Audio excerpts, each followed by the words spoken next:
엔저 현상이 또 일어나고 있다고 합니다. 네. 그래서 지금 엔화가 1,000원이 엔화가 뭐 1,000원 이하로 가면은 매수를 해라 뭐 이렇게 하잖아요. 그래서 저도 한번 엔화를 지금 매집을 한번 해볼까 고민이 됩니다. 네. 자, 뭐 이게 엔화가 엔저 현상이 계속 발생되면 우리나라한테 결코 좋은 게 아니라고 해요. 자, 제목이 나와있죠? 조선일보 기사에 중국은 경기 침체, 일본은 엔저, 한국이 피해를 볼 수 있다고 해요. 자, 지금 현재 보시면요, 달러와 대비 엔화 환율이 지난 13일 한때 126엔까지 급등, 네, 엔화 가치 하락을 했다고 하고요. 2002년 5월 이후 약 20년 만에 최고치를 기록을 했다고 하는데, 지금 현재 우리나라 같은 경우는 미국의 금리 인상, 여기에 선제적으로 대응하기 위해서 우리도 금리 인상을 단행을 하고 있잖아요.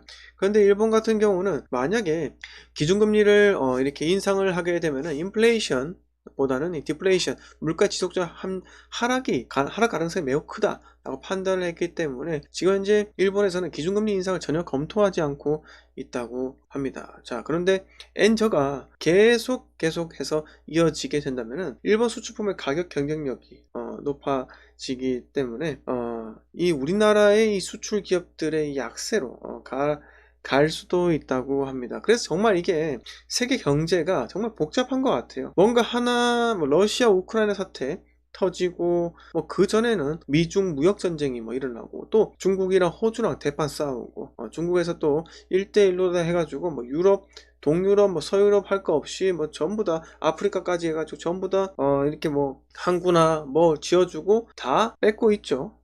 자, 이런 걸 봤을 때는 이게 좀 세계 경제가 휘청휘청하고 있다. 그래서 정말 어떻게 보면은 부동산 투자가 참 안정적으로 할 수 있지 않겠나. 부동산 투자가 내가 할 때 뭐 우크라이나 사태가 터진다 해가지고 내가 뭔 동요가 되겠습니까? 하지만 삼성전자를 갖고 있다면요, 지금 난리도 아니겠죠. 네, 우크라이나 사태 뭐 지금 젤렌스키가 뭐 어쩌고 하면서 푸틴이 뭐 살았니 죽었니 이런 거에 신경을 쓴다는 겁니다. 네, 삼성전자 한번 검색해 볼까요? 지금 어떻습니까? 네, 66,000원이라고 하는데요. 네, 결국 계속 최고가, 네, 언제입니까? 12월 23일에 88,000원 찍고 쭉쭉쭉쭉, 네, 쭉쭉쭉쭉 하락을 이렇게 하고 있습니다. 이제 66,000원에서 최저점, 네, 신저점 이게 찍었죠. 네, 자, 이때 2020년 3월에 최저가 42,300원. 제가 이때 4만원 깨진다고 했다가 욕을 엄청 먹었어요. 네, 4만 안 깨졌는데 그때부터 주구장창 상승해서 2배를 갔다.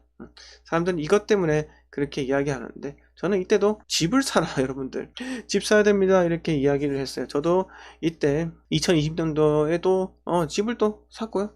분양권에 투자를 했었고 그래요. 예. 그리고 뭐 지금은 뭐 좀 정리를 했는데 아무튼 제가 드리고 싶은 말씀은 그겁니다. 부동산 투자야말로 정말 심리적으로 안정감 이렇게 줄 수 있으니까요. 여러분들 부동산에 대해서 관심을 절대 놓치지 마세요. 제가 오늘 제목에 이렇게 이야기를 드립니다. 2022는 무조건 관망, 2023은 공격적 베팅을 해야 한다. 자, 올해 같은 경우는 왜 관망을 해야 할까요? 올해 같은 경우는 왜 관망을 해야 돼요? 자, 대선 결과 나왔죠. 윤석열 당선인께서 5월 10일에 청와대로 청와대가 아니죠. 어쨌든 밖에 입성을 합니다. 네. 자, 새로운 보좌진과 새로운 장관을 데리고 이제 국정을 운영하게 될 텐데요. 그 중에 전 다른 걸 관심이 없어요. 여가부 폐지고 뭐고 저는 관심이 덜합니다. 뭐에 비해서요? 부동산에 비해서요. 지금 부동산은 양도세 중과 유예가 진짜 되느냐 마느냐에 따라서 다르게 흘러갈 거예요. 이미 기준금리 인상은 결정이 된 부분이고요. 그러면 기준금리 인상이 될 때는 전세가의 드라마틱한 상승은 있을 수가 없습니다.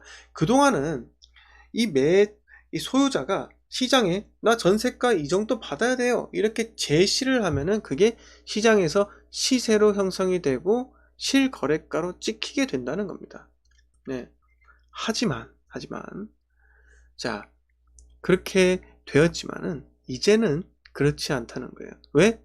금리가 인상이 되니까는 사람들이 전세 자금 대출을 더 받았다가는 좀 부담되는데 그냥 좀 눈 좀 낮추고 도배장판 안 해줘도 되니까 좀 옛날 집에 들어가자, 이렇게 생각을 한다니까요. 그래서 밑에서부터 착착착착 전세 수요가 빠지잖아요. 그러면 비싼 아파트, 비싼 전세가도 빠질 수밖에 없다는 겁니다. 그러니까 이렇게 하는 거예요. 자, 어떤 지역에 전세가 크게 빠졌대. 아, 그래? 나 이번에 전세 나가야 되는데? 그러면 내가 그 지역으로 가면 전세금이 한 1억 정도 남겠네? 이렇게 간다는 겁니다. 예? 소문이 무서워지는 시기가 도래하게 되는 거라고요. 그렇게 전세가가 빠진다. 응? 전세가가 빠진다. 어떻게 되겠습니까? 예? 전세가가 빠질 경우 매매가 상승이 없어요. 그게 가장 위험한 지역이 전세가가 지금 매우 낮은 지역들입니다. 자, 어디를 한번 볼까요?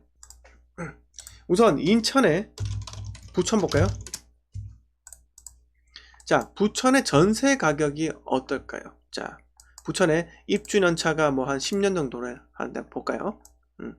자, 원종 뭐 JK 리안 이거 뭐야? 네, 이거 뭐 잘 모르겠고. 자, 세례수가 인천에 세례수가 뭐 한 300세대로 볼까요? 500세대 볼까요? 500세대 봅시다. 이제 10년 이내 된 500세대. 목동이고 양천구고. 네. 요즘에 부천 쪽에 레미안 부천 중동 어때요? 전세가가 높죠? 여기는 64%예요. 네, 64%. 자, 그리고 1세대 중동 어때요? 74%. 네. 또 어디 있을까요? 북의 코오롱 하늘채 2021년 8월이죠. 82%. 네. 코오롱 하늘채 여기도 2020년 12월 68%. 자, 신축이니까 좀 높은 편 같죠? 네, 그만큼 신축이 이때까지 귀했다는 겁니다. 여기 62.4%. 자, 이쪽으로 좌측으로 갈수록 좀 더 뭐라고 해야 될까요? 매매가 전세가 좀 많이 벌어지는 게 좀 보이시죠? 네, 여기는 59%. 자, 여기서 제가 입주를 15년으로 바꿔볼까요? 15년으로. 자, 10년부터 이렇게 상곡 푸르죠. 300세대 볼까? 네, 상곡 푸르죠. 네, 2011년 10월. 자, 어때요? 전세가가 떨어지고 있죠. 자, 연식이 오래될수록 전세가가 차이가 나는 겁니다. 자, 봅시다. 또 어디 있을까? 위치 상광 모시기. 자, 보세요. 63% 맞죠? 자, 그런데 여기도 절반이잖아요. 그런데 지금 인천의 신축 입주가 엄청 많다? 그럴 경우 어떻게 되겠습니까? 네? 자, 전세가는 오르지 않고 매매가만 떨어지게 되어 있습니다. 자, 신축이라 좀 덜했던 거예요. 자, 여기서 이제 부산으로 넘어갑시다.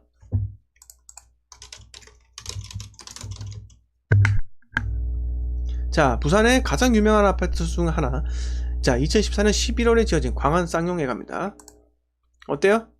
네, 매매가 12억인데 전세가가 4억 2천입니다. 네, 또 어디로 볼까요? 자, 또 있나요?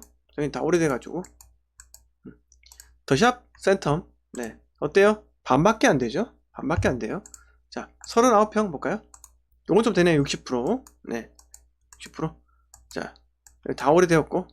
해운대 경남 아너스빌 이건 뭐지? 자, 전세가가 50%밖에 안 돼요. 또 어디? 자, 이런 데 가볼까요? 네. 자, 이것도 높죠? 67.8%. 네. 자, 연산 자이 아파트. 자, 60%. 낮죠? 엄청 낮죠? 아시아드 프로죠. 자, 61%. 낮습니다. 자, 이게 뭘 뜻하는 걸까요? 네. 이제 전세가가 오르기가 어렵습니다. 첫 번째 이유, 금리 인상. 두 번째 이유, 뭡니까? 입주 물량이라는 거예요. 네. 이 두 개 때문에 전세가가 쉽게 오르지 못하고, 전세로 거주하는 사람들도 이럴 바에 차라리 월세 가는 게 낫지 않을까? 아니면 좀 더 눈을 낮춰가지고 다른 데 가서 어차피 아파트 청약도 많은데 그냥 내가 전세로 유지하면서 또는 전월세로 유지하면서 하급지로 가면서 청약을 노려보자, 이런 심리가 생겨날 수 있다는 겁니다. 이 말이 뭐다? 10명 중에 2명만 1명만 이렇게 마음을 먹는다면은 결국은 시장에 이 매매에 대한 이 강세가 점점 약해질 수밖에 없다는 겁니다. 자, 여러분들 이해가 되시죠? 자, 부동산은요 어려운 게 아니에요. 자, 제가 항상 부동산에 대한 이런 제 의견을 카페 같은 데 글을 쓰잖아요. 그러면 이렇게 이야기합니다. 중수밖에 안 되는 놈이 뭐 내용 뭐 고수도 아닌 것이 누구나 다 알 법한 내용 이렇게 적는다고 합니다. 근데 저는 한번 묻고 싶어요. 그러면 고수가 적는 글은 도대체 어떤 건가요? M2, M3, M1, 통화량의 팽창, 축소 이런 거 이야기해야 돼요? 네? 아니 금리가 인상이 되고 네? 기준금리가 어떻게 되고 미국의 달러가 어떻게 되고 지금 엔화가 어떻게 되고 뭐 이런 거시적인 내용을 제가 설명을 드려야 돼요? 그런 걸 제가 왜 굳이 설명을 해야 됩니까? 저는 그게 좀 의문인 겁니다. 부동산은요 쉽게 설명해 주는 사람이 장땡인 거예요. 자 여러분들 학원 가서 여러분들 고등학교 중고등학교 때 학원 가서 우리가 수학의 정석 많이 배웠죠? 수학의 정석도 일반이 있고요 심화가 있습니다. 자 그냥 일반 학생들한테 수학의 정석 심화 과정을 계속 알려줘 봐요. 어떻게 됩니까? 첫 번째 지루하다, 두 번째 이해를 못한다. 네 이겁니다. 네. 자 저는 어렵게 설명하는 걸 못해요. 왜? 제가 쉽게 이해를 했기 때문에. 제가 이해를 한 것을 여러분들한테 쉽게 알려드리려고 제가 방송하는 이유입니다. 그리고 제가 글을 쓰는 이유예요. 자, 제가 쓴 글의 대부분은요, 제가 쓴 주장에 대해서 반박을 하지 못합니다. 자, 반박을 하지 못하고 그냥 뭘 한다? 그냥 인신공격. 이 고수도 아닌 것이, 이 중수밖에 안 되는 것이, 누구나 뻔한 내용, 누구나 다 아는 뻔한 내용. 그리고 네가 폭락했다고 하는데 폭락 안 했네? 올랐네? 이러고 있습니다. 물타기죠. 전형적인 물타기. 제가 어그로성 있게 폭락이라 했는데 그게 폭락한다는 내용이 아니고 투자를 하지 말라는 내용이었잖아요.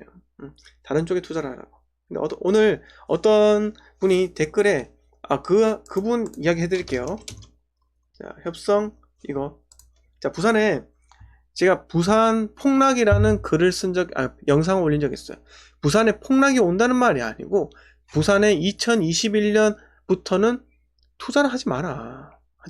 자, 제가 2019년 연말에 부산에 특히 해운대 좌동에 부산에 규제가 풀렸을 때가 있습니다. 그 시점에 무조건적으로 해운대 좌동에 사라. 왜? 투자금 적게 들어가고요. 그리고 제일 많이 오를 것이 뻔히 보였기 때문입니다.